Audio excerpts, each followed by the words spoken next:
ಶಾಂತಾ, ನಾನು ಅವಳಿಗೆ ನನ್ನ ಮಗಳು ಕಾಲೇಜ್ಗೆ ಹೋಗ್ತಾವಳೆ ಅಂತ ಹೇಳ್ದೆ.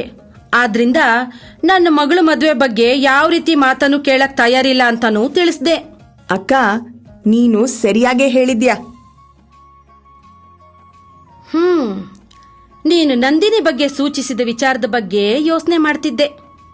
ನಂದಿನಿ ಮತ್ತು ಅವಳ ಗಂಡ ತಮಗೆ ಮಕ್ಕಳು ಬೇಕು ಅನ್ನೋ ಗಂಟ ಕಾಂಡೋಮ್ ಅಥವಾ ಕುಟುಂಬ ಕಲ್ಯಾಣದ ಗುಳಿಗೆನ ತಗೊಂಬೋದಲ್ವಾ? ಅವಳಿಗೆ ಮಕ್ಕಳಾದ್ಮೇಲೆ ಉಪಯೋಗ ಮಾಡಕ್ಕೆ ಹಲವಾರು ರೀತಿ ಕುಟುಂಬ ಕಲ್ಯಾಣದ ವಿಧಾನಗಳು ಐತೆ ಅಂತ ಹೇಳ್ದೆ. ಆ ವಿಧಾನಗಳು ಯಾವ್ಯಾವುದು? ಅಕ್ಕ, ಇನ್ನೊಂದು ರೀತಿನೂ ಉಂಟು. ವಂಕಿ ಅಥವಾ ತಾಮ್ರದ ಟೀ. ಇದನ್ನ ಆರೋಗ್ಯ ಕಾರ್ಯಕರ್ತೆ ಒಬ್ಬ ಹೆಣ್ಣಿನ ಗರ್ಭಕೋಶದೊಳಗೆ ಅಳವಡಿಸಬಹುದು. ಅದಲ್ಲದೆ ಅದು ಚಿಕ್ಕ ಗಾತ್ರದ್ದು. ಅದರಿಂದ 3 ವರ್ಷದ ನಂತರ ಕೂಡ ಗರ್ಭವತಿ ಆಗೋದನ್ನ ತಡಿಬಹುದು. ದಂಪತಿಗಳಿಗೆ ಮಕ್ಕಳು ಬೇಕಾದ್ರೆ ಈ ಟೀಯನ್ನ ಸುಲಭವಾಗಿ ಗರ್ಭಕೋಶದಿಂದ ಹೊರಗೆ ತೆಗಿಬಹುದು.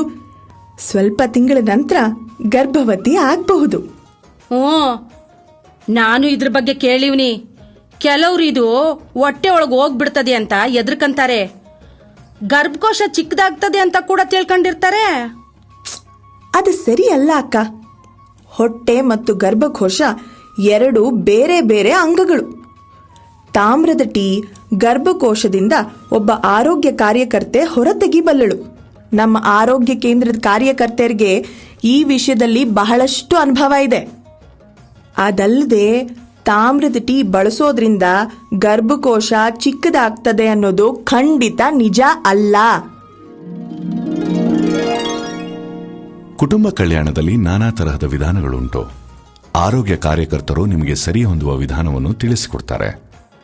ಕುಟುಂಬ ಕಲ್ಯಾಣ ವಿಧಾನಗಳನ್ನು ಸರಿಯಾಗಿ ಮತ್ತು ಸತತವಾಗಿ ಉಪಯೋಗಿಸುವುದರಿಂದ ಗರ್ಭವತಿ ಆಗುವುದನ್ನು ಸುರಕ್ಷಿತ ಮತ್ತು ಪ್ರಭಾವಯುತವಾಗಿ ತಡೆಯಬಹುದು.